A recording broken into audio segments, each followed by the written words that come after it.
isla fikirkii aynu qabnay markii aynu dhibaatooyinka abuurnay.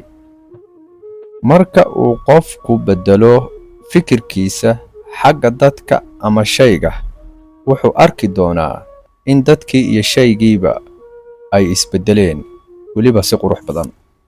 Qofku ma dhibaan dhacdooyinka, waxaa dhiba sida uu u qiimeeyo ama uu u qadariyo dhacdooyinkaas.